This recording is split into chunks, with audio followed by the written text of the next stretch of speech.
Hello,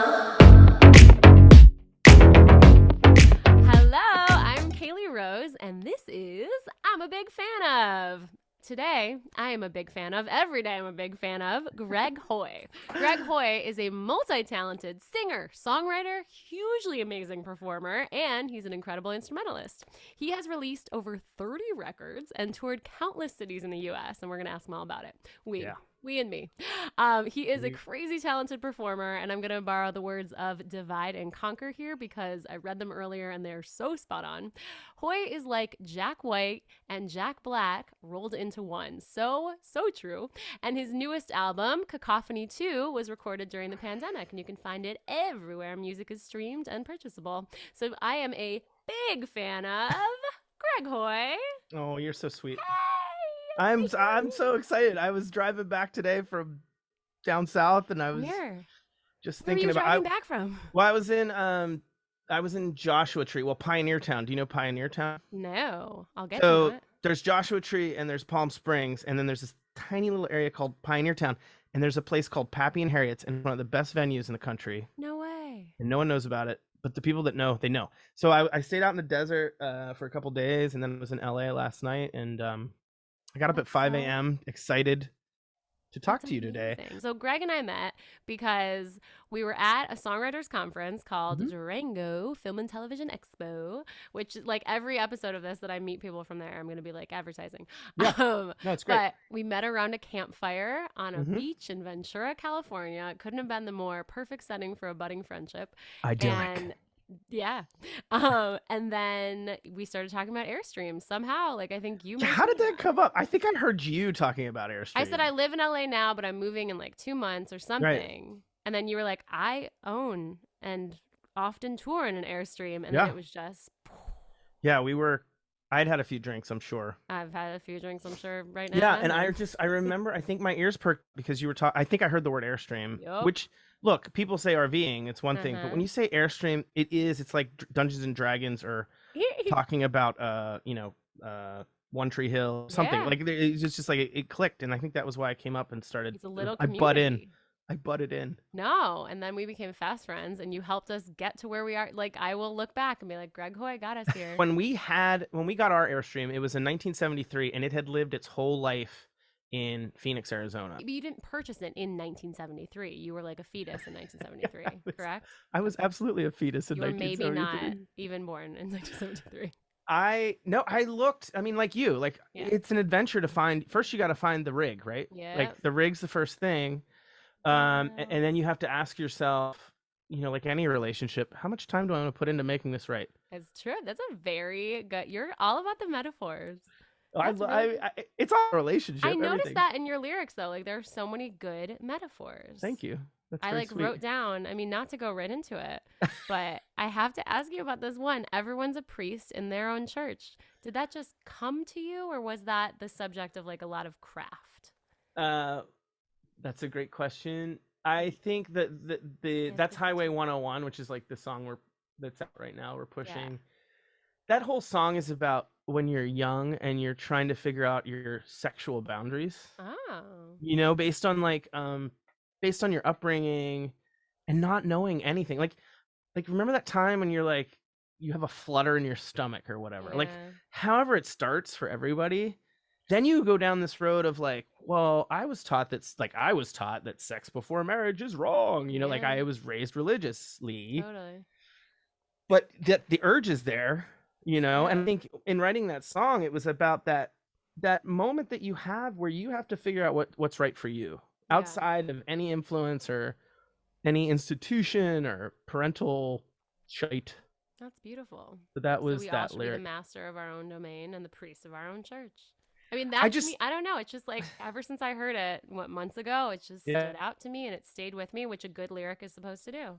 Well, my heart is aflutter right now. I think here's the thing. Whether we recognize it or not, we all do it. Mm-hmm. And, I'm one of those people that I kind of am like, I'm super into people finding their own truth, like outside of what we're taught and what we're influenced by, because we're all biased and influenced by our upbringings, nature, nurture. As being parents, we both know that whole.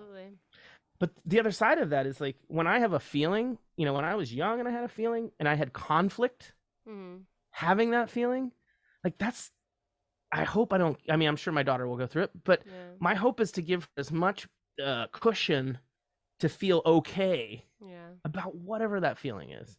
So that's what that lyric is about, really. It's about like finding your own truth.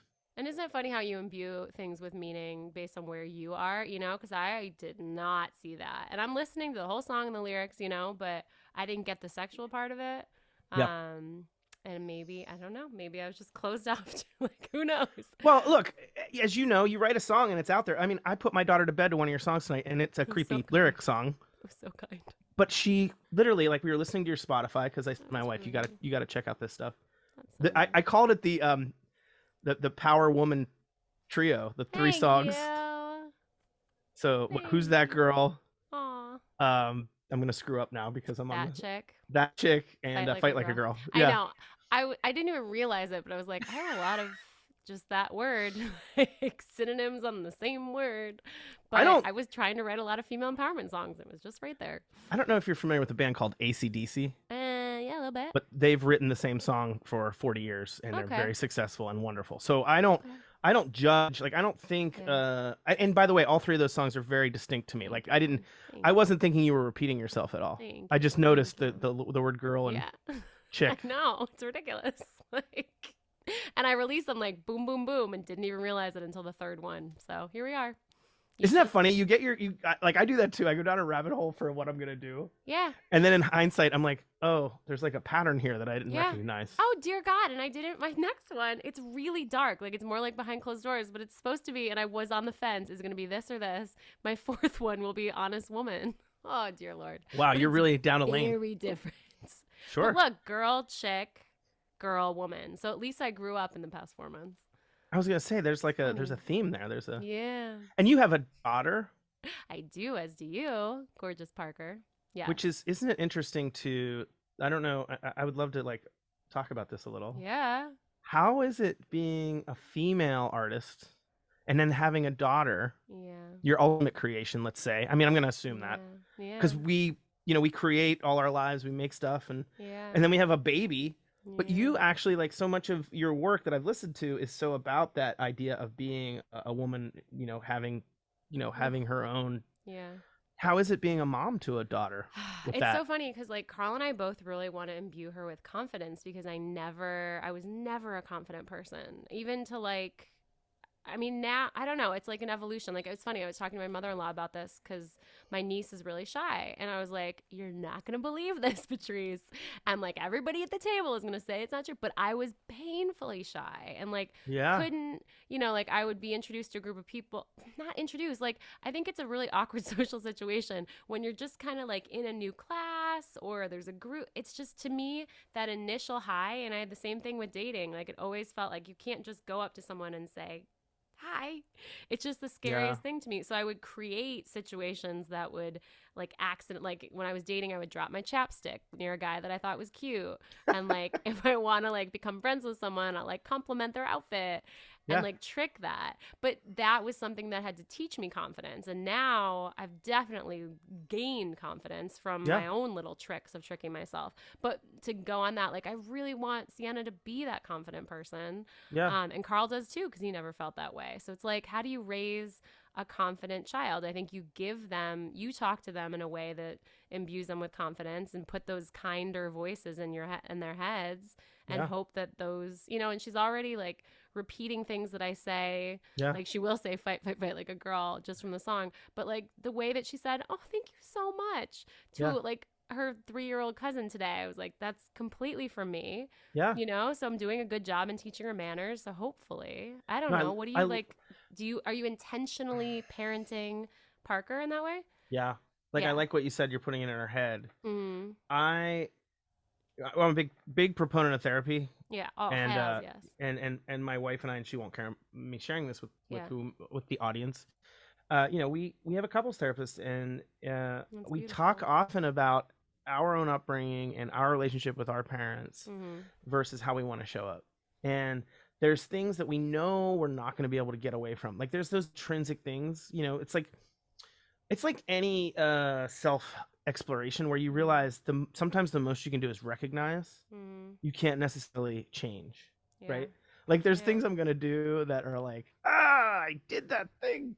Yeah. And I think the conscious awareness of it helps. I think, and you, I feel like let's say our generation of parenting, I don't feel like giving children an emotional cushion, not the best word. Mm-hmm. I don't know that that's always been a priority for parenting until now. I feel like most of the parents I know of young children, and I'm saying like 0 to 5, 6, and I know a lot of them because that's my strata out here in California. Yeah. We're all Good just word. we're all just trying to give enough, and there's a fine line, but we're trying to give enough emotional support. Because I feel like it's always been, American individual, rugged, it's physical. Like, I put a roof over your head. That was kind of like the upbringing I had in Pennsylvania, like middle class, steel worker, physical labor. Like, here's the deal. Dad's going to go to work. Yep. And mom's going to stay home, and maybe she'll have a part-time job when you get older. Yeah. But for the most part, it's about, roof over the head, food on the table, and everything else is like, good luck. Yeah. I don't know if you feel that, but I do feel like there's a conscious effort, and not just like a male-female thing. I think it's like new parents. We just want to give like a conscious parenting. It's like so intentional. It's reading all the help books. Like my mom didn't read parenting books, and maybe it's a little bit to our detriment because I'm so just like, okay, anything I do probably going to have a profound lasting impact, and it's almost terrifying to do anything, but you got to make some decisions and just go forward. I have these moments and like things happen and I'm like, shit, will this be her first bad memory? Yep. Like, oh man, we were just this is a great tangent. We were just talking about this today, my wife and I, and it was the idea that when you were little, like grade school, and I don't know if you went through this, but she did, and she's 10 years younger than me, which is great because we have a generation gap. If a boy is mean to you, that means he likes you. Absolutely. Like, what? And that's why I always liked mean guys growing up until my wonderful husband was finally a nice person. But that's what we grew up with. Yeah. Like, this is how a man shows you affection by berating you. Was it the reverse? Like, did guys get told, hey, this is the way to act? Like, I wonder. Because that's a classic cliche trope, all of those things. I'm going to say something that is just from years of work. I'm not a typical dude of my age. I was raised by 3 women, my mom and 2 sisters. My dad was around, but he was very busy.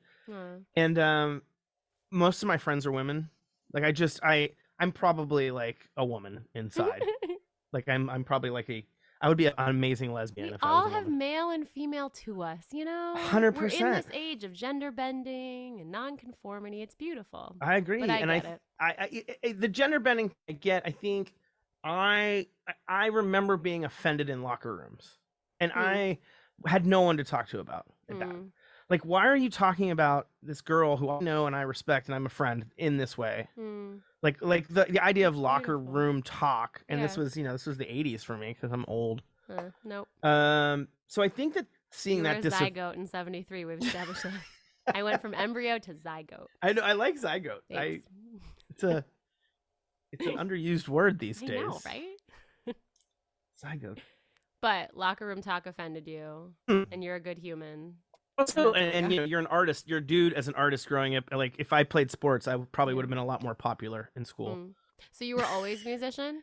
Always, yeah. I was in band from 5th grade. I was the president of the marching band, and I did all the things. I mean, I was also I was vice president of the class freshman year. Like, I was in all the stuff. I don't know about you. Like, I feel like you probably did a lot of shit in high school. Overextending, absolutely, yes. Yeah. You and I are very like-minded, and like. We have big goals, and we have a lot of energy, and we really love music. Well, the best thing that probably happened to me was learning social media in the last 10 years. It did something for the artist part of me that was lacking in in my first half of my career, I would say. I was doing touring and making records and that you did in the 2000s. Like, I lived in New York City, and we would make CDs at the time, and we'd book tours up and down the East Coast.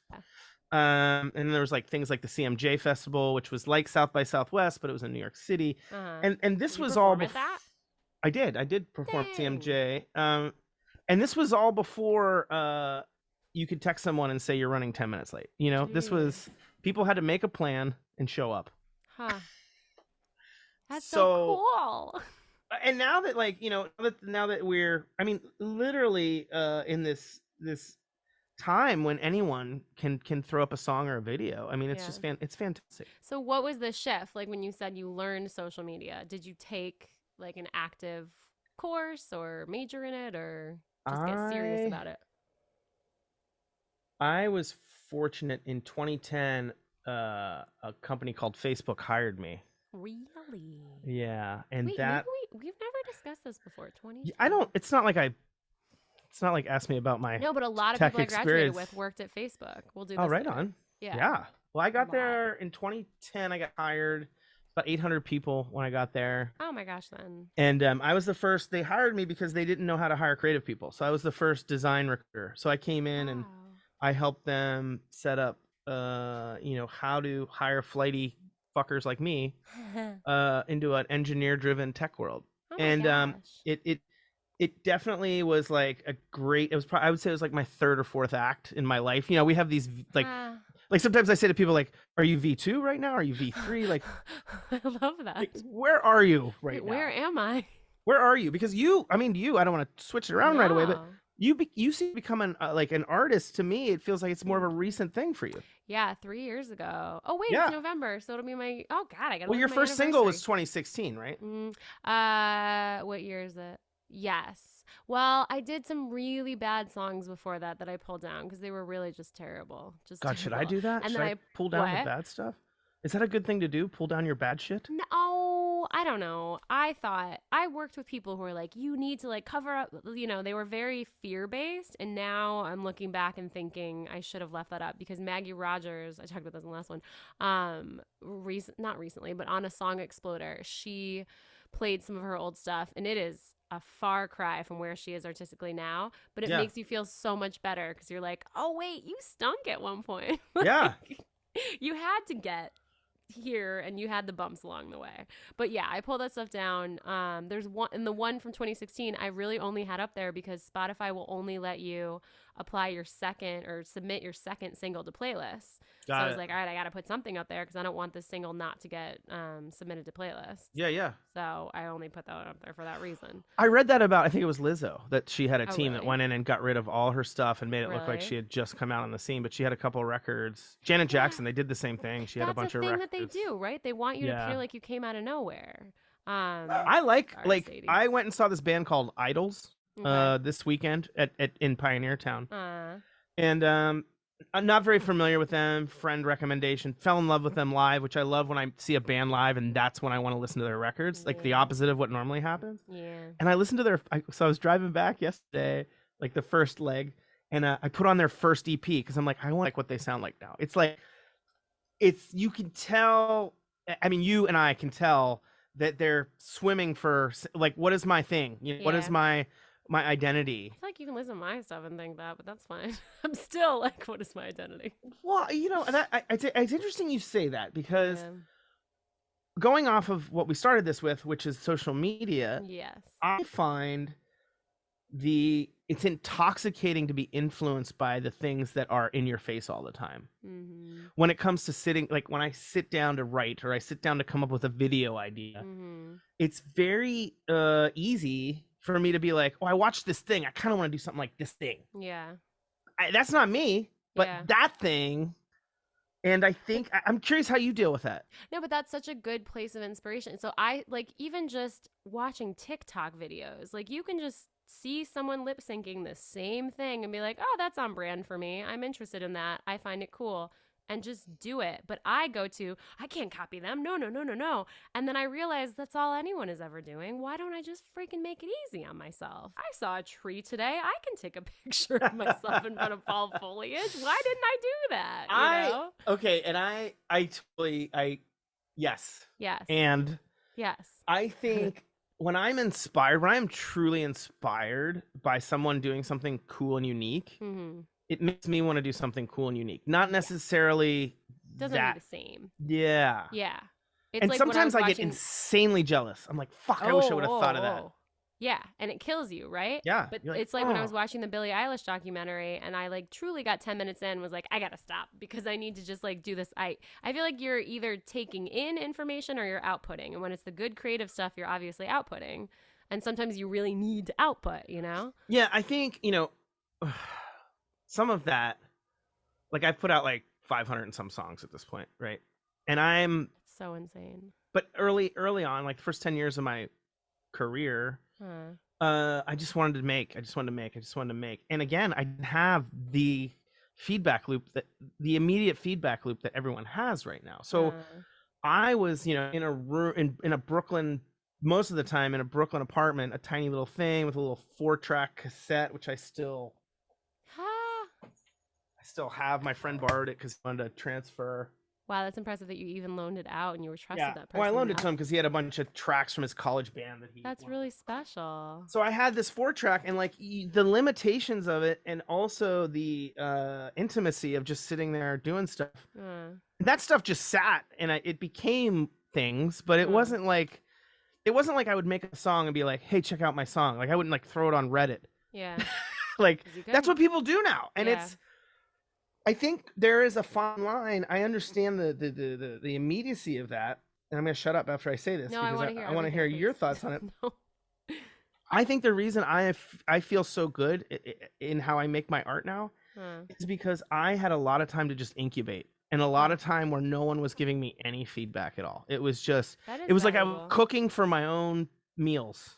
And then you find what you like, which is the most important thing. But I get way too stuck. I mean, not even just like creating things for people who may or may not like. Like, I've noticed that I, as a person, am so susceptible to loving feedback that people just, I don't know, they sense it and they give it so readily. Yeah. And like I've been in songwriting circles, which is amazing because you share and it's great for accountability because like every Saturday morning I wanted to have something to show, but then I can't play a song without thinking, Richard didn't love that line. Richard didn't love that line. Yeah. And Richard's amazing, but what do I feel, So that's so valuable that you had that time. I think along those lines, even when you do get feedback, it's good to just like at some point like put it all aside and realize it's all just opinions, like all of it, good, bad, indifferent. Because I think that the shit I've made that is the worst is the shit I was thinking about somebody else's idea of what it should be. Really? Like if I think back on the years of and honestly, like we were talking about licensing and placements, like 2003 to 2006 or 7 for me, I had tons of placements, and I started thinking too much about this is what's popular right now. Absolutely. And I made a record, which is so funny because I listened to it today. I don't know why. I was thinking about you and I talking tonight. Follow me for a minute. I'm with you. And it's Johnny. I was like, I gotta like listen to my old stuff a little bit. And I put this particular album on. It was like a 14-song record, 2006. Because I remember making it because I had so much momentum with placements. And I abandoned it almost a year after I did it because I, in my mind, was like, I only did this to try to get shit on television. Did you not feel authentic playing it? Oh, keep going. Yes. Okay. Thank you. I didn't feel like, I felt like I was thinking too much about. So then today I'm like, okay, we're going to talk tonight and how we met and blah, blah. I just went down this whole road. I'm like, I'm going to listen to it again and I'm going to say all good things about the songs. That's so wonderful. So I'm going to be my own critic and I'm not going to be an asshole to myself. That's good. Because I probably put a year into that record. You put a lot of time. We put a lot of time. I was listening to, was it Letter to the President and stuff like that? Was there? Yeah, I Can't Tell a Lie. That's actually the one. It was 2006. And I thought to myself, enjoyed that. Thanks. I thought to myself, like, I should redo 5 of these songs. And then what's your why? Like, I think, and that's kind of rhetorical, but also maybe a question worth answering. Yeah. Like, how did you get into songwriting? Like, what did you do this shit? See, I love this. Because now it's like you're interviewing me and it's just a good conversation. Like this is what interviews are supposed to be, you know? I want to hear your I love why. this because I learn. I love to learn from other people's stories. To you. Yeah, same. No, my why has always been, you know, at least as long as I got focused on songwriting, was to make sure that people don't feel alone in their emotions. That's great. And it's adapted, you know, Carl and I had this great date night where all of a sudden we just start talking about like social media and my brand, which sounds like such a messed up date night, but it was like my husband taking such like care and consideration and, you know, talking to me about this and helping me try to figure it out, because I was just like, I don't know who I am anymore, and it's so annoying to me that like I've always not known who I am and what that means. And we got to this place of like, okay, I stand for positivity, I stand for confidence, you know. And so that's how I figure out, and there's a third adjective that God knows I should know, but I can't remember in this moment, but that's how they fit into like, I don't want people to feel alone, I want people to feel more confident, more this, you know, and with their dark emotions. So that's my why. What's your why? I love that. No, I love that you sat down. I love that he's a good sounding board. Yeah, the best. Yeah, my wife and I, we own like 8 whiteboards. We're big whiteboarders. That's so cool. In this family. I, going back to the Facebook stuff and like my life in tech, I've ridden 2 rails of the same train. So I've had a very successful life as someone that puts teams together for tech companies. That's awesome. That's this life, which helps pay and influence the artist life, which I've always had. I've always had that. I think what you're talking about is actually something that I encourage people to do all the time, which is getting to the essence of the why. Like, why are you doing whatever it is, whether it's you're starting a company or you're taking a new job or you're entering a new relationship or you're a singer-songwriter. What does that mean? I've been so fortunate to have music be my own mirror. It's been a mirror for me my whole life. So it's always been a part of it's almost like a diary for me, I guess, in some ways, you know, because I've been doing it so long at this point. The other side of that is until very recently, until the last 3 or 4 years, I don't think I took enough time to think about how other people perceived it or how it was the marketing aspect of it. I think I just did. That's kind of a blessing though, right? Yes. But also you need to have a little mind towards it. Well, if it's a scale, right? Like you can make music solely to please yourself. I like to call it masturbatory music. Sure. And that's fine, because there's a place for that masturbatory music. I'm just going to keep saying it because it's funny. No, I have my drummer, one of my drummers, I have a bunch of drummers, but one of my close drummers out here in Northern California, he plays on he plays with a guy, and here's what the guy does, and this might blow your mind because it blew my mind. The guy writes like 100 songs a year. Wow. And they go into the studio for like 3 or 4 days. The guy books a studio, the same studio where I record. And he books the drummer and he books the bass player and whoever, and they just record all the songs. 100 songs in like 3 or 4 days. One or two takes, live.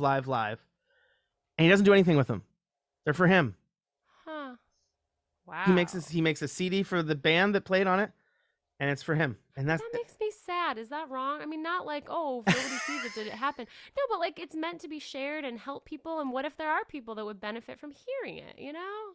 It's beautiful in a way. There is sadness to it, but also like, what a great, like, he knows what he wants.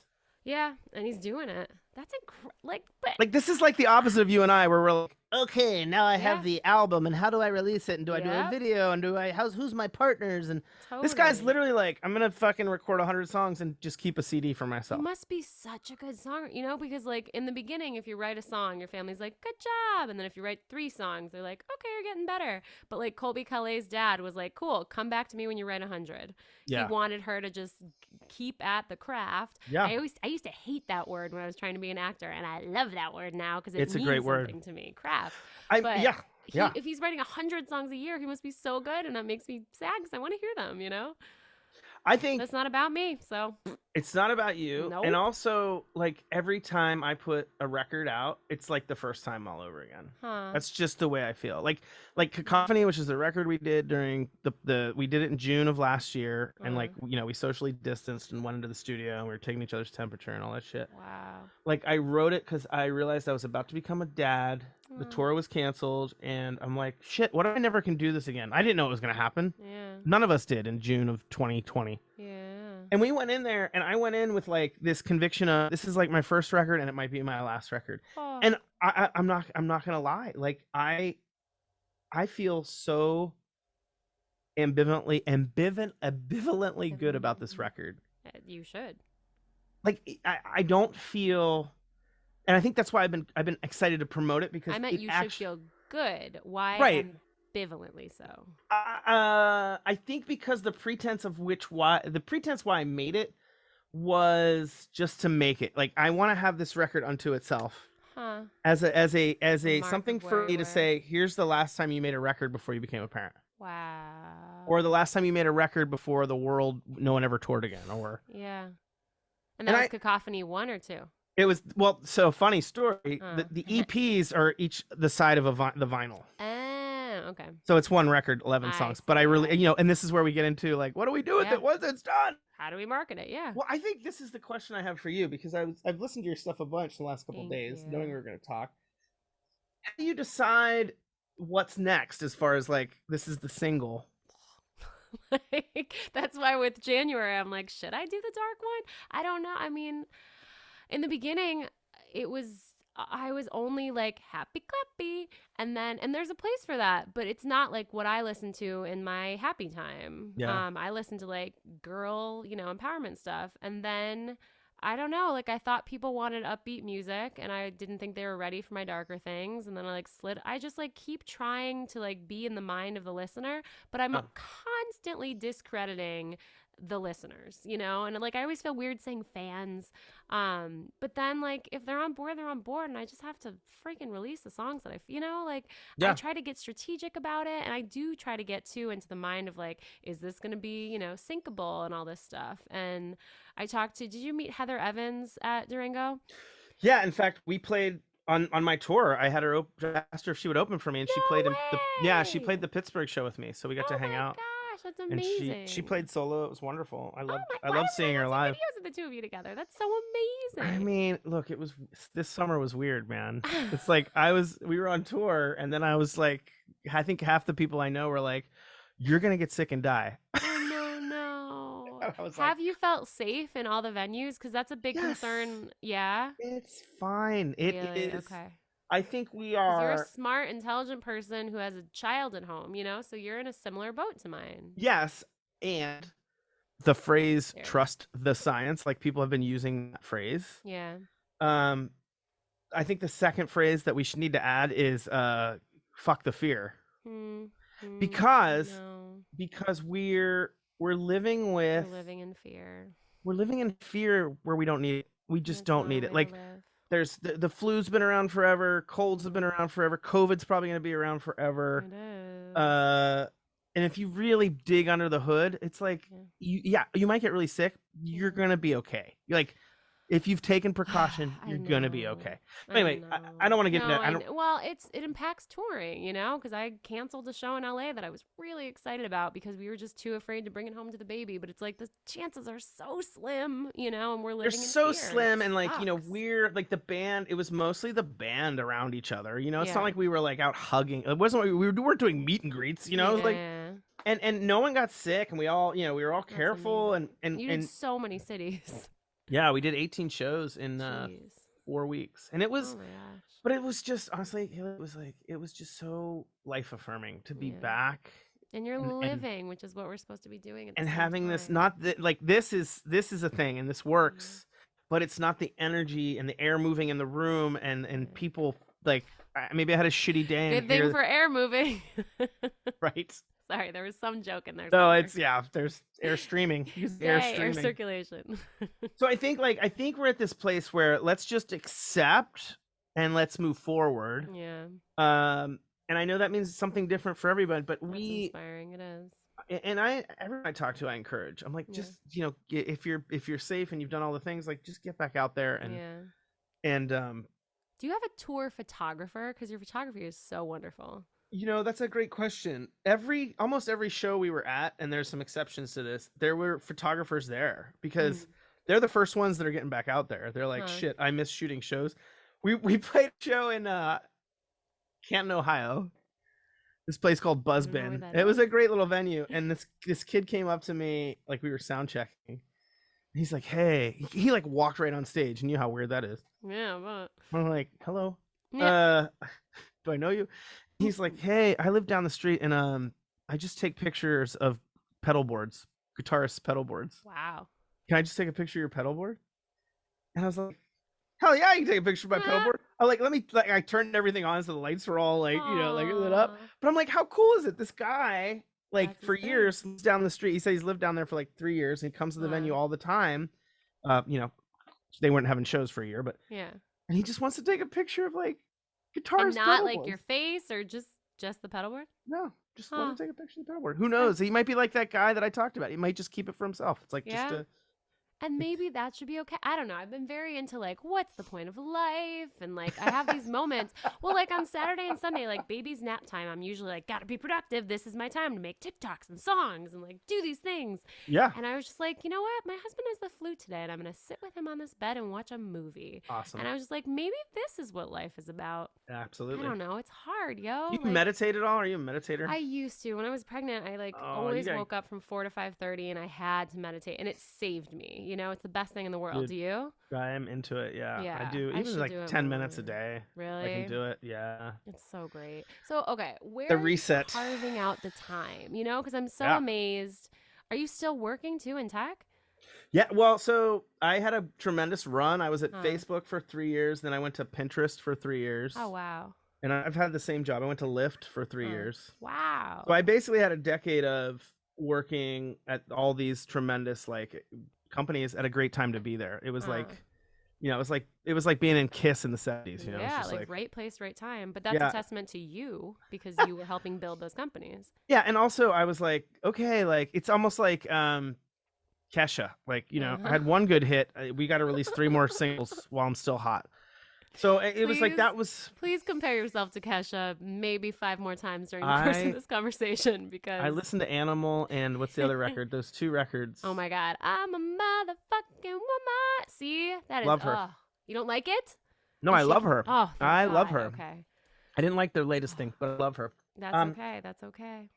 I don't even know what the latest thing was. I don't care. All you have to do is make one great song. Apparently, because that will forever be one of my favorites. Well, yeah. Look, we still cover "Since You've Been Gone" by Kelly Clarkson. That's one of our rock and roll. When a 3-piece middle-aged white dude band pulls that out, people pay attention. That's amazing. Okay, wait. Also in tech, are you leading? Yeah, just give us a little sample. So that was it. There you go. Are you leading design teams? Is that what you're doing? No, I was. What I was doing was hiring all the creative people for these companies. So I was the guy that went out, found the talent, brought it in, convinced them, worked with the leaders, like the CEOs of the companies. But I did that for almost 10 years, and now I just have my business is I work with very small startups. I have a business partner, and we go in and we help them create a creative path for hiring. Crazy amazing. Yeah, so it's very niche. I don't work a lot. I mean, I shouldn't say that, but I don't. No. You must know how to hire people, how to read people. I'm trying to think of how this connects and like benefits your music so much because I always really admire people who worked in marketing and like wish that I had a background in marketing. Yeah. So to see people who are being successful, I'm like, yeah, that's the way it is. You're great at hiring people and reading people and being with people, Well, it dovetails for me. Like I think this is why like all my bands are great. I have tons of people I play with. It's Greg Hoy and whoever, and I do think when you have a knack for understanding the motivations and drivers of people, and you couple that with the "don't be an asshole" rule, which is huge for me. Good rule. Yeah, I've had my own business. I have a business partner. We started it like 4 years ago, and it's great because I've been, as you know, I've been working remotely on the road, and but that's what that part feeds the music. That feeds not only financially, but like the things I learn just about dynamics and group dynamics and putting elements together, you know. And putting a band together is very similar. Or right? mixing a song. It's not that different. Like, here's all these things that there's harmony needs to happen here. How does it work? Do you and produce your own stuff? I do. In fact, most of the stuff, some of the stuff I play all the instruments, but most of the stuff I've definitely mixed and sometimes usually mastered myself. Jeez. Yeah, it's just who I am. I have no idea. How many instruments do you play? All the rock instruments. Wow. So guitar, bass, drums, keyboards. Play a little trombone. I played trumpet on some records. Dude, you play trumpet? Yeah. Oh my god! Next time I love horns. Oh no, don't. That's amazing. Never ask me to play on your record. All right. I would play guitar or drums. I would play like a basic rock. If you need a rock instrument, I would fucking love us to work together. Don't ask for anything crazy. At piano, I'm pretty good. We just did a ZZ Top cover for Halloween. It's out. You do piano. But yeah, the piano stuff is. I think I'm getting better at piano. I believe you have like, how are you with that thing? I see it right there. Come on, I do chords. I have one song where I'm like, oh, this is the one I know arpeggios, and so my hands move around the keyboard, and I'm like, I always like to like do that one to show people I do know how to do that for one of my songs. Sure. I'm sufficient. That's what I am. That's what I tell people. I can write a song. I can write a song. I mean, honestly, 3 years ago now, still 3 years ago, I was not performing live. I was not playing piano. So, like, if you had told me that I would be accompanying myself, I didn't know anything, you know? And, like, my classical piano teacher would, you know, be very upset hearing me say that. But from the sheet music to the songwriting, there was a disconnect. Sure. But then someone made the connection for me, and I was like, oh, this is how songs exist? Okay. So that opened everything up. And how fun is it to like that's how you play, by writing your own songs. Oh God, yes. And like now I'm that's finally rare. Getting into learning covers because there's so much to learn from covers, you know? Yeah, I think dissecting songs is one of my favorite things to do, actually. So that was a weird face that I made, but I meant it. Like, yeah, it's so important, you know? Yeah. And like learning. Okay, so that was another thing that I was listening to your songs. Structurally, like you are such a risk taker, and it's so beautiful. Like as a human and as a friend, I like really admire that about you. And Thanks. like you have this bombastic energy that you're just like, I'm gonna do this because I like to do it. And, like it works, you know. And so like the structure and the production, like you have these moments of like people just kind of talking in the background. I'm like, how does he like allow himself to go there creatively? Like you were just like, I like it, let's do it. I think I get bored fast, first of all. And I also, I think if you do enough stuff, there's a preciousness that you can abandon preciousness. Like I absolutely am I'm my biggest critic and also my biggest fan. Like I want to be able to, when I make a record or I make a song, I want to be able to say, and again, this is me being around a while. And even today I felt it in the car. I want to be able to get something about this in 10, 15, 20 years. For me, not, you know, financially, anything else doesn't matter. I want to say, I put my all into this, and it was at least interesting at the time. Like, I was listening to a podcast, Rick Rubin's podcast. I don't know if you've listened to it, Broken Record. No, you should. I've heard of it. Okay. Write it down for your travels. You're going to need more podcasts for your travels. Okay. And he interviewed Kevin, whatever his name is, from Tame Impala, and the Tame Impala guy was like, he said this thing, and it resonated with me so hard. He said, every song that I work on at some point in the process is the best song I've ever written. And if it's not, stop writing it. I relate to that. Like you, at some point when you are working on a song, you have to say to yourself, I am hitting my pin. I am hitting my peak. Yeah. And that's kind of it for me. Like when if I know I'm going to the studio, and usually I want to do like 10, 11, 12 songs, I don't want any of them to suck anymore. Like there was a time where there might have been some shit where I'm like, I'll put it out. But I'm like, I'm too like, everything's precious now for me. It's like, it's a beautiful thing to be able to do this. Yeah. And if someone's going to take the time to listen to it, I want to know that I put my whole self into it. Well, and wait, was it before we started? Or you got to repeat that thing about prioritizing. Do you remember what it was? Like, ruthless prioritization is the phrase. Ruthless okay, that is my lower back tattoo of this episode. Ruthless prioritization. Well, and this is something, and go with it. It's something that every morning I wake up and that's what I do. I say, okay, what do I have to do to bring home the bacon? Yeah. What do I have to do to feed my soul What do I have to do to be a good dad and a good husband?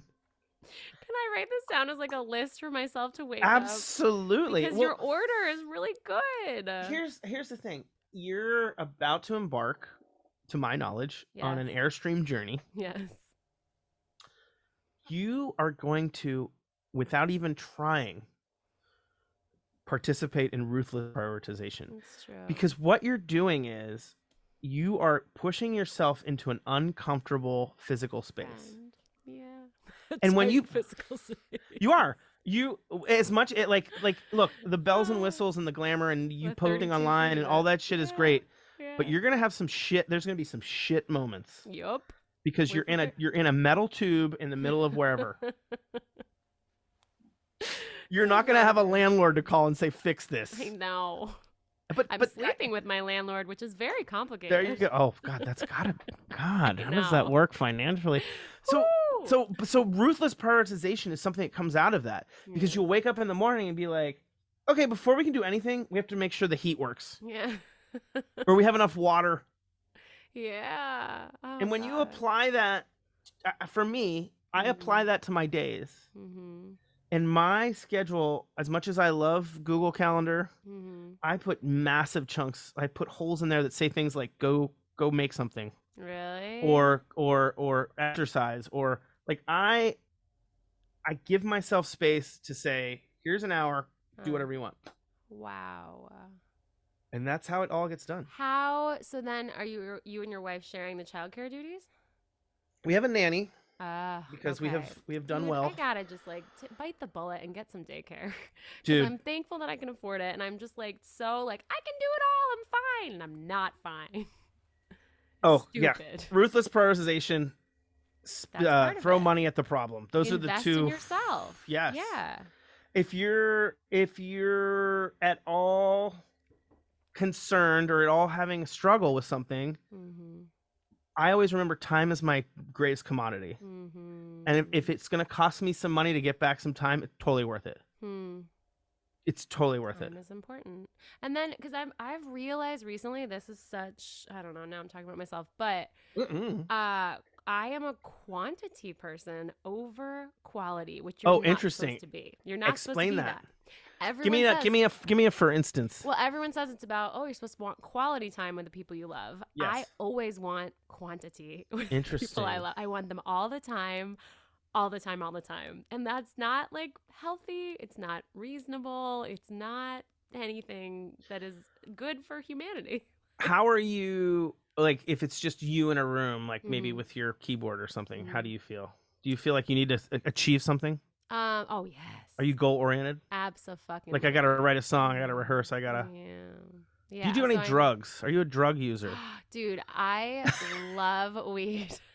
But I don't do it enough because I'm so like, no, I don't have time to like go and stuff late. I know, it's so sad. It's so sad. This isn't I'm not sadness. Good enjoying life. What this is what we call a starting point. Yes, this. Who knew today was an intervention for my life? Well, okay, here's a great example. But it's good because I admire you so much, and so I'm like, let's glean all the awesomeness. I'm married to someone like you, so I can talk to you about a little Thank you, friend. Here's what I look at. Okay. How do we marry quantity with quality? Let's start there, right? So such a big thinker. Okay, so what if I'm just gonna throw this out there. Yeah. What if you set aside an hour this week? Just an hour. Just 1 hour where you're alone and you do some sort of mind-altering substance. Could be booze, could be marijuana, if you have access. If you can get mushrooms, go for it. Yeah. And you just spend an hour, but you tell yourself you're gonna write one song. Okay. So if you need a goal, yes. Right? So let's say you need a goal, but in that goal, achieving that goal, you're still gonna push yourself outside of your brain. Okay. Right? I like Here's that. another way you can do it. And I don't know if this is something you do. I've done this before. Yeah. You could, I don't know, do you run? Like, do you do any exercise? I love exercising, yes. Go for a run without headphones. Yeah. And come up with a chorus. That's fun. I'll dance. So I find when I get stuck, because I get stuck the same way it sounds like might be. What you have to do is you have to like do this weird combining of something that feels Physical and mental? physical, mental, or goal oriented Okay. with something that's completely creative. Huh. Huh. So smart. There's Dude, when you my started talking about like what you did, previous life, but also like other life, I was like, I yeah can see him leading teams because I feel like you have yeah. a very good ability to like tell people exactly what they need to hear. Well, Wow. I think that I my goal when I interact with anyone, and I'm going to include you here, is to Okay. get people to free themselves of the voice here that it's constantly beating up against, That's such like a good whether it's like goal. intrinsic capitalism, like I got to do more, I got to be more. It's like that whole thing from what was that movie that was so 80s awesome? 80s Dead awesome. Poets Society. Did you ever Oh, I've see never Dead seen Poets it. No, Society? I need to see it. Is it good? It's amazing. You should watch it. Robin Okay. Williams is in it. It's a dramatic film. He's not. All It's not a right. comedy. I never heard And of and it. it's Yeah. like they have this thing. They're like, gotta do more, gotta be Yeah. more, and that's like how we're. Especially Americans. Yeah. Where did you grow up? That's why I want to move to Italy, Buffalo. Not far from you, Pennsylvania. Yeah. Yeah, you grew up in the belt, man. The belt. The No, cold, but it's like the hard belt. contrary to the Italian way of life of taking, Right. 2-hour lunches and having a zest and enjoyment of life. Well, I'm and like, that could I'm be. an artist. Like, I'm supposed to enjoy the creative experience, instead of being. But I do think, your greatest asset, your greatest hindrance, all of that, my motivated self has gotten me to where I am, Yeah. So I have to also be thankful for it. So, how did you become? Sorry if there was anything more you wanted to, because I've been burning this question. Oh, I'm The ready. confident human being and performer that you are. Because I feel like I say bombastic. I say, Yeah. I so admire your confidence. Thanks. Yeah, you're welcome. I think some of it is just repetition. Of I just kind, for a long time I'd play anywhere, anytime. huh? Like the amount of the amount of shit crap shows I did when I lived in New York City for Really? 10 years, like Okay. I'll take anything. Oh, it's a basement on a Monday, sure, Yeah. Um Good.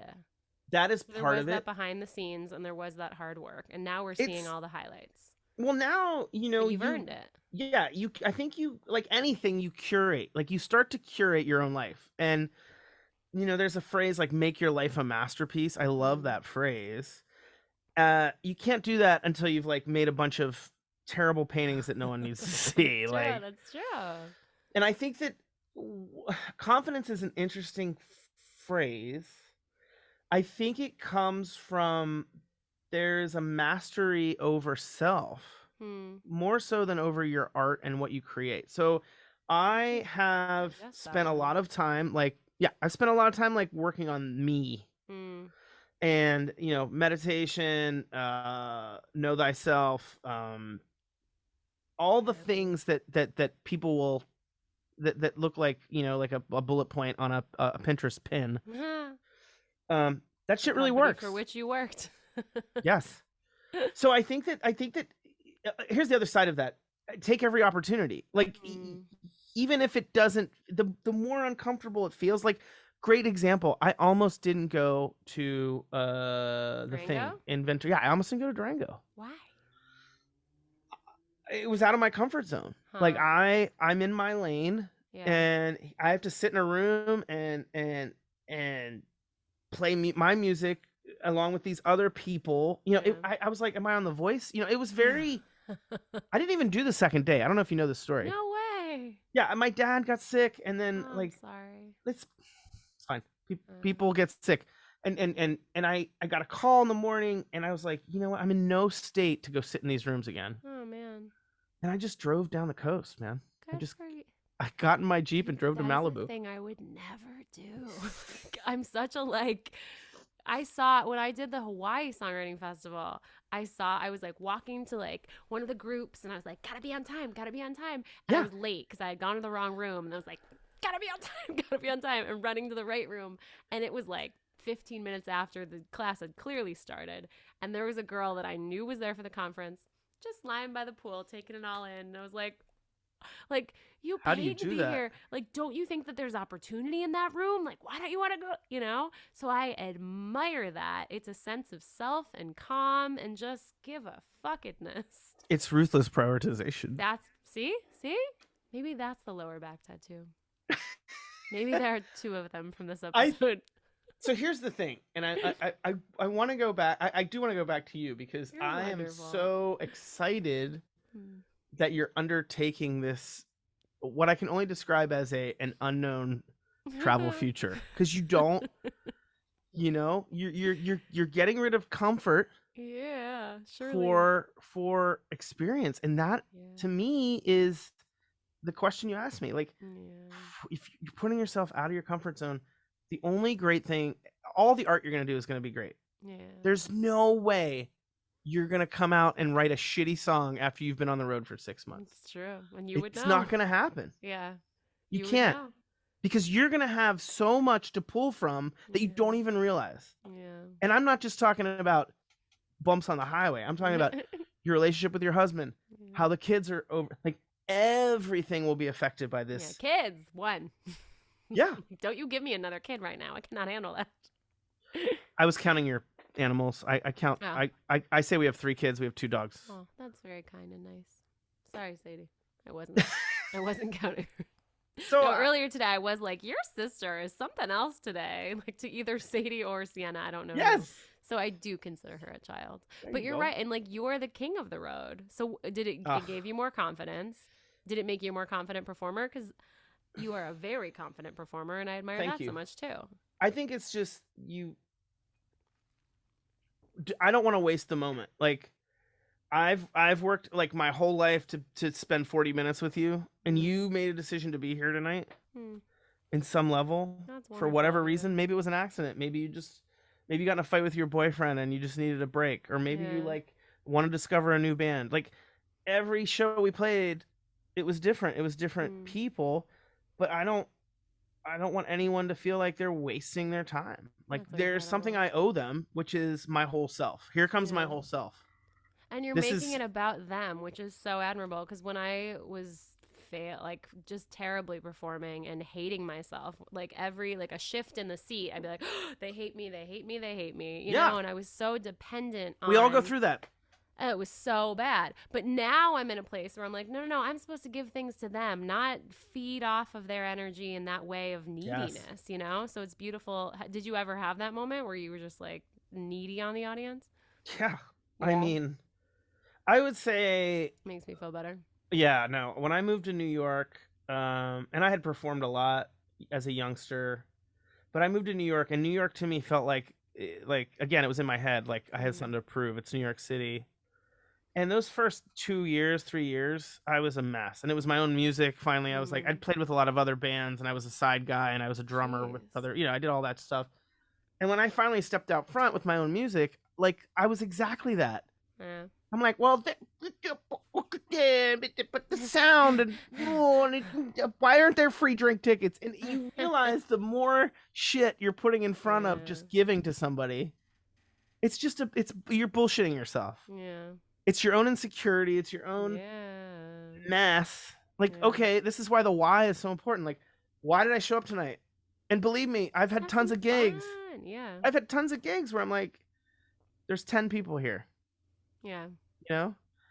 And I could go down this road where I'm like, I drove, 4,000 miles to do this gig. Or I could be like, I want these 10 people to walk away being like, holy shit, I had a great night. Aww. You know? Yeah, and they'll never forget it, and you gave them something.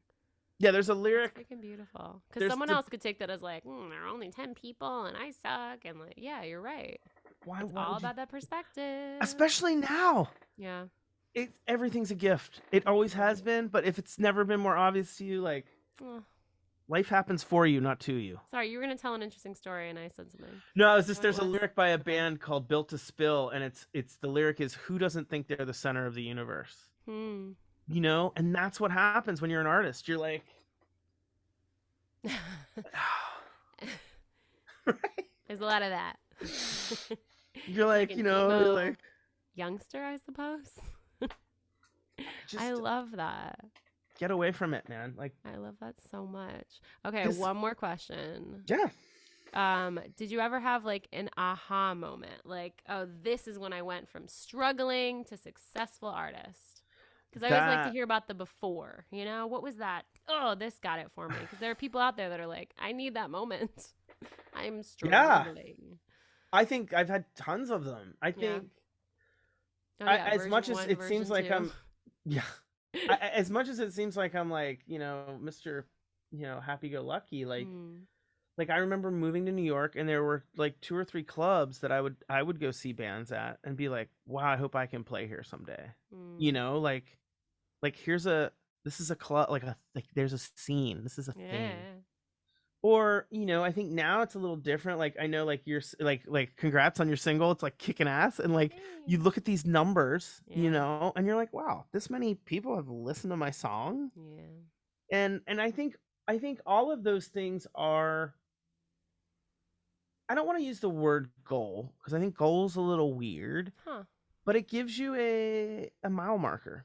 I Hmm. think you can't get sucked into them because then you're like I put out videos all the time and like some of my videos have over 10,000 views and that's a Yeah. big number for me. Yeah. But maybe I'll put one out that only has like 6,000 views. And am I going to sit there and be like, Only.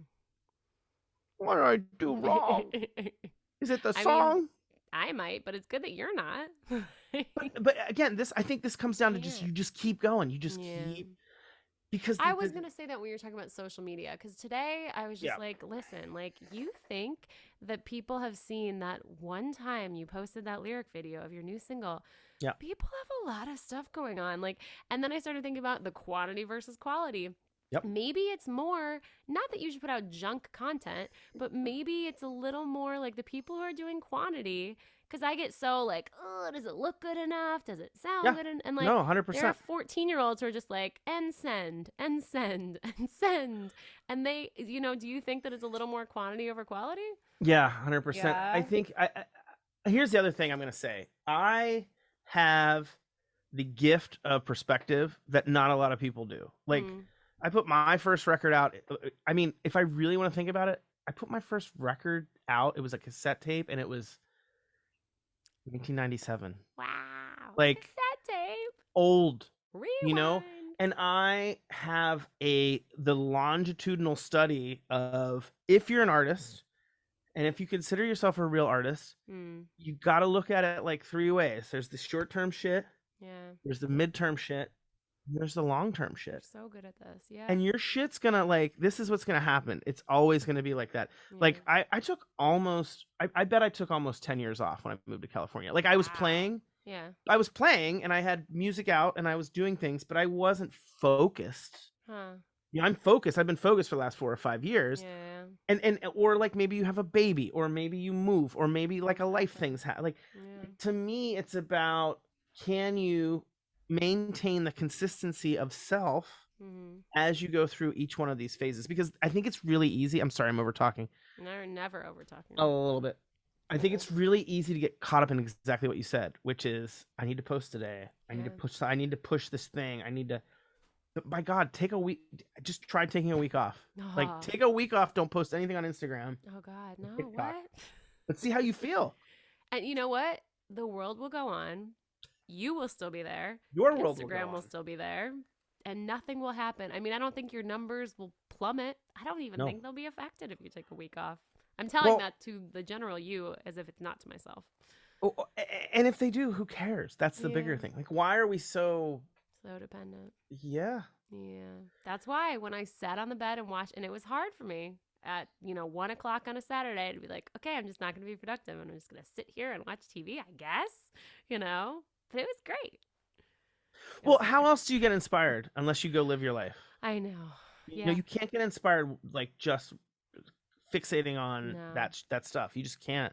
Absolutely. Like, go for a road trip, get on an Airstream. Like, I did mushrooms in the desert this weekend. Like, you gotta bust yourself out. Was that amazing? Wasn't your first time or no? No, I've done mushrooms a few times. I'm not like a huge proponent. I struggle with all the ADHD. You are not a huge proponent. No, I am a huge. I'm sorry. I'm a huge proponent of people using natural remedies for things like depression and anxiety. I'll say that. It was okay. It was. Do you know the phrase "set and setting"? No. So set and setting. Phrase? It's a phrase about. I mean, you can kind of apply it to a lot of things, but it's really about the idea of where are you in your mind, and what is your physical setting before you decide to alter it. I see. Yeah, everyone talks about that. You have to be in a natural place to do mushrooms. You have to be with the right people. So it's Mm-hmm. called set and setting, and that's related to that? Set and setting. I Okay. mean, I kind of use it a lot. Like I actually use it when I write songs. That's brilliant. Like I'll go on a road trip and take my guitar and I'll be like, fuck, I haven't written a song on this trip. And then I'm like, that's because I haven't been inspired. Like nothing has happened. I'm too worried about like, the Yeah. Airbnb or Yeah. like whatever. So I think set and setting is super important for creativity because you have to set aside the space in your head Mm-hmm. and then you have to have the right physical surroundings. Like how do Totally. you write? Like where do you usually write? What's your writing? I co-write a lot, Okay. but it's so funny. Like most of the songs I've released have been songs that only I wrote by myself. And how do And you so write it's them? just like, huh. Like tell me about Um, like a song. Pick a song and yeah, I tell me want to like hear yours. Um, it tends to be moments of inspiration where they just kind of like feel like they're given from another place. yeah. And then a lot of craft, and a lot of hard work because I want, the lyrics to be spot on and all of that. But yeah, and then like I do a lot of co-writing, and so it's funny. I don't know, but it's a very different way to create in that space. And it's so interesting. The ones that I feel the most physically, emotionally, soully connected to are the ones that came from myself. Yeah. Yeah. How does Where it are happen you for physically? you? Like when you think about Oh, like the last song, like where are you like oh, sitting at the oh, God. piano or are you Yeah. That's a fucking great answer to a question, which is it's often outside, like behind closed doors, Yeah. outside in nature taking a walk. Lonely bird outside in nature at my favorite place in Palisades Park. Behind Yeah. worth the trip was in a plane looking out over, the world. Yeah. Huh. Huh. And Set and yet setting. Set so and many setting. times I sit right here and I'm like, no, I got to find something. Are you a lyrics first person? I want to be a melody first person because John Legend is, and melody is so important to me. It really, really, really is. But I find because I'm goal oriented that I need to have like a title and a concept and like, hey, I want to cover this part of my Oh, life. interesting. Interesting. Or sometimes I'll get like a hook and a melody, but that tends to be more like, oh, I think this will be really good commercially, or I think this could be a good sync song Sure. when it's all kind of in one thing. So do you hear do you hear like a chorus in your head and then you sit down at the piano? Like It tends to be that yeah, no, not just for commercial sync things. Yeah, chorus will come and it feels like it's from another place and then, yeah. craft. What about you? I'm almost always music first. Yeah, And I'm like a you're scat like kind John of guy. Legend. Like I'll be like I'll have Yeah. some sort of riff or something that's exciting me and then I'll be like ba-doodle-ba, ba like some sort of melody will come out Yeah. and then I write lyrics that match that.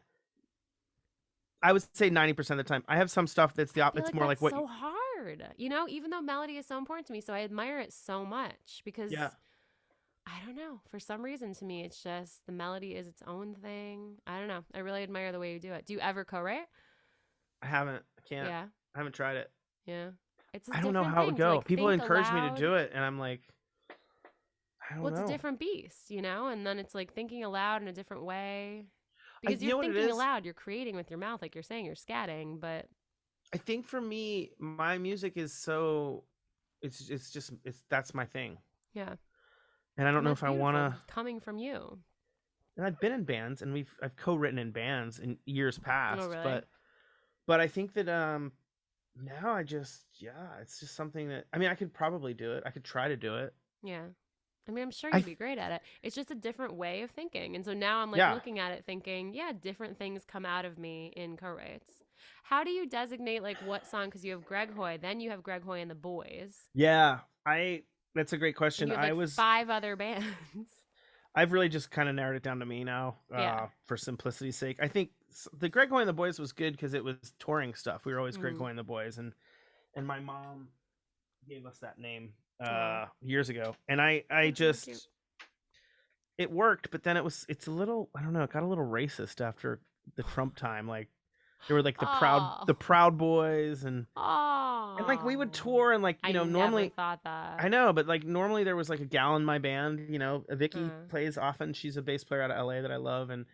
and like every once in a while we'd have some asshole. Like we did this like we did this like it was a thing for veterans on the 2019 tour, That's amazing. and there was a MC. It was like an all day whatever fest, Mm. and he just kept like coming at her about like, well, are you a boy? Like, I'm a boy. Oh God. I was just like, I'm like, dude, like, what year is this? Yeah, Like, and it's not even funny, and like it's he just just a had nothing better catchy to say. name. Yeah. So yeah, I've kind of narrowed it down to Greg Hoy, just to keep it simple. Yeah. But the tour And that you just completed was Greg Hoy or Greg Hoy and the Boys? well, it's funny because we book it as Greg Hoy, but then like the flyer says Greg Hoy and the Boys, Oh, really? and like How? because it's a band and it's like Uh, there's a little bit of southern feel to that name, Greg I Hoy and the get that. Boys. And then I tried to find the other. It was like, what are your other bands? Well, I Is that on had the Spotify? band. Yeah, there was a band called the Royal Panics, which I had That's when what I I was first looking for. Okay. got to San Francisco, and it was definitely like a more of a garage rock band. Is that on Spotify? Yeah, yeah. I mean, I Find still do it. some of those songs live. Like live, I have a bunch of different rhythm sections, and like it depends on the venue Hmm. what set list we play. Well, when you have such a huge catalog, I cannot imagine. Well, I like thinking about the room. Like, Yeah. okay, what room are we playing? Who are we playing with? Who are we supporting? Like, we have this big show coming up in San Francisco in November, and like we're playing with this big like Chicago rock band, and I'm like, I kind of want to do something like that, like complements that. Whoever is gonna be there for those people. So I try to like. It's amazing. And I also just again, it goes back to just I get bored really fast. Yeah. Like, and I don't know about you, like when you perform, but like there's nights where we've rehearsed stuff that I don't feel like playing when I Yeah. get on stage. Yeah. Yeah. I'm so like I get just so worried about messing things up but then recently when I was playing in Santa Monica, I was just like, you know what? I'm just going to try this. So I've gotten much more accustomed because of live performing on Twitch, honestly, to Wow. just trying things and I've gotten much more comfortable failing in the past year, which has been such a fucking blessing. That is super interesting. So Yeah. so you feel there's a new confidence in performing because you were sitting at home on camera Oh yeah. fucking shit up. Oh yes, so yes. And like I'm just doing live learns on Twitch, which is just like pulling up chords and like if you mess it up, it's the first time you're ever playing it. And that just really got me out of my comfort zone. And like people are watching and I know they're watching and I don't know, there's just that level of now I'm finally okay with it. I like that. There's an element crazy. of improvisation to that I really. Yes. I mean, I'm not good enough to improvise, but I don't know, like I used to be up on stage and I would get off stage and say to Carl, like immediately, like, you know what? I messed that one up and I hated that moment in that one. And like people would come up to me and be like, you did such a great job. And I'd be like, no, because did you see? I know you heard this mistake. I know you did, and like that's the worst reaction ever. Like nobody wants to get told. They didn't need to take care of me, Yeah, I want to encourage you to like, I had to Stop overcome that shit. too. Yeah. Because you know what, you're just here's what made me. I had this realization that in that moment where someone comes up and says, "I loved your show," or for you to undermine them, is you're just not being nice to them. No, but it like was they like just sat and watched you. Yeah. And then you're being like, wow. But in case they knew that I messed up, I wanted them to know that I knew that I messed up. And like that is a layer that is so unimportant. So messed up. Yeah. Like you can think it, you can have that feeling. I guess. But honestly, I guess I hope I don't do it anymore. Well, I had to consciously like I trained myself to say thank you. Just say thank you. However you feel when like you're tearing your shit down and some dude comes up and he's like, "Can I buy a CD or can I buy a record?" And whatever shit, you just did something that inspired them to come up to you. And that's really kind. Yeah. That is amazing. That is amazing. Wow. You're right. That's why we do it.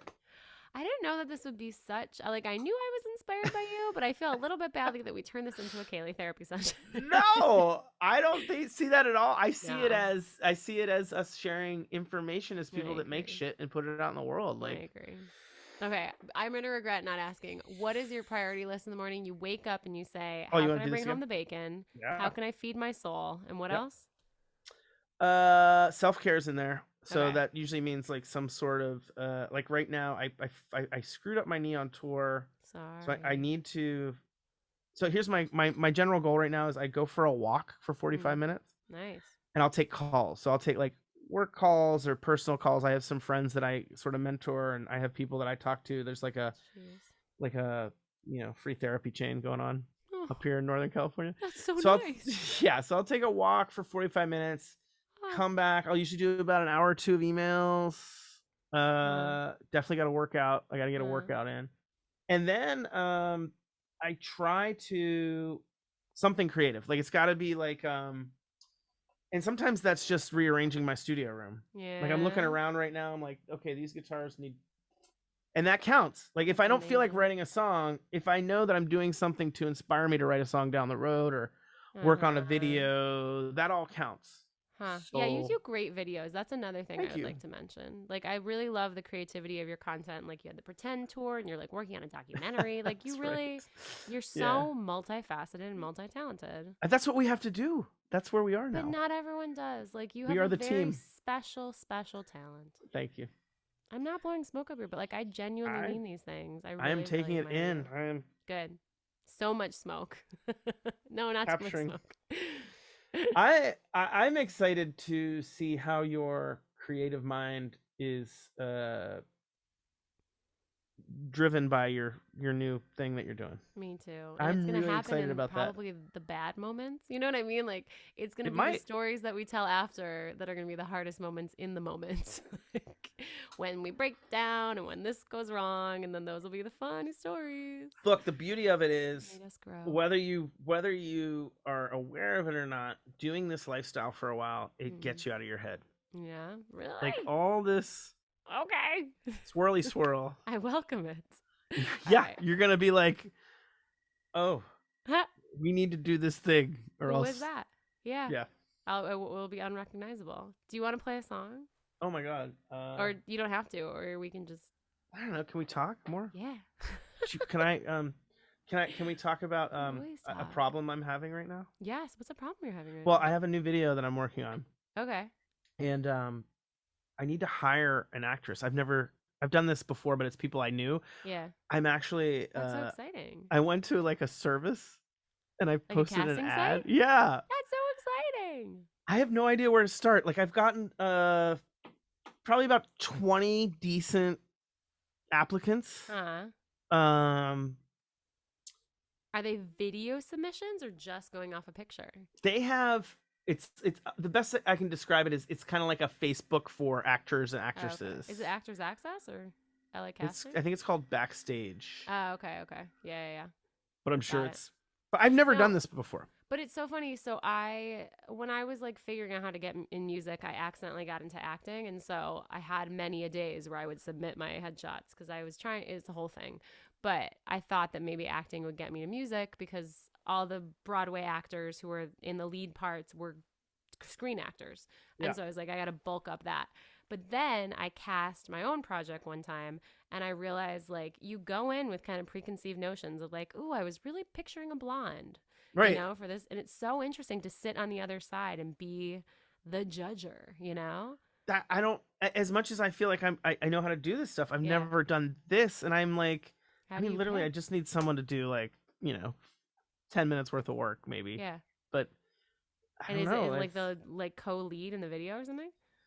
Yeah, it's I kind of like I storyboarded it on mushrooms. I was like, I put like together. This is like my notebook. Like I can't really see, but I like put together like. Can you see that? It's a white page.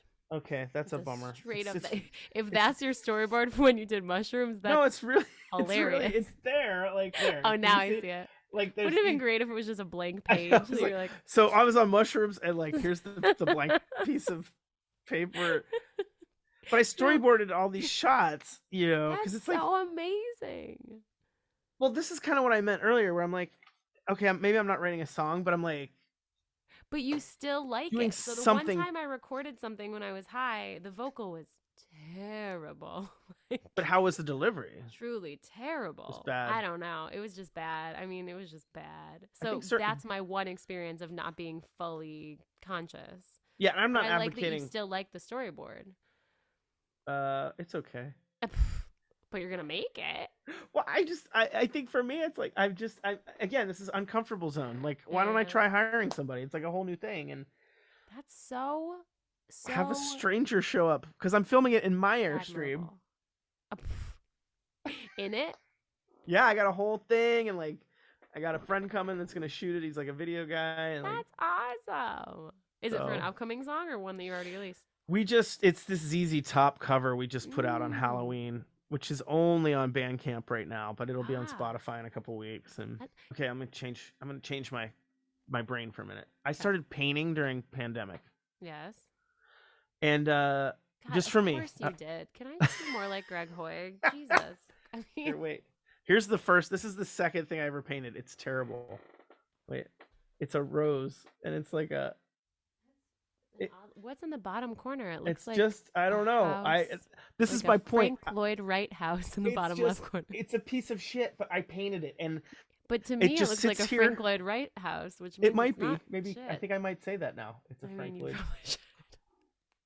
So I did this thing, and it doesn't need to be seen by anyone.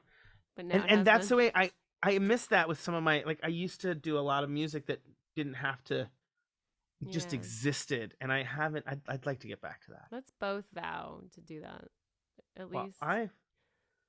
Quantity and quality. Also, for me, sometimes I just try to batch things. I'm like, how can I batch?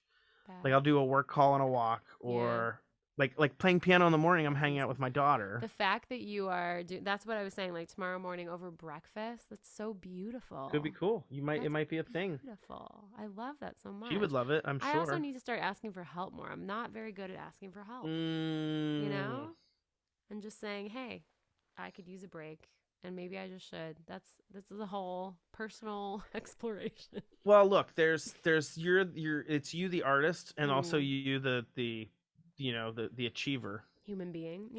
And that achievement piece can get in the way of the artist piece for sure. That's very true. Because honestly, that's the easy shit.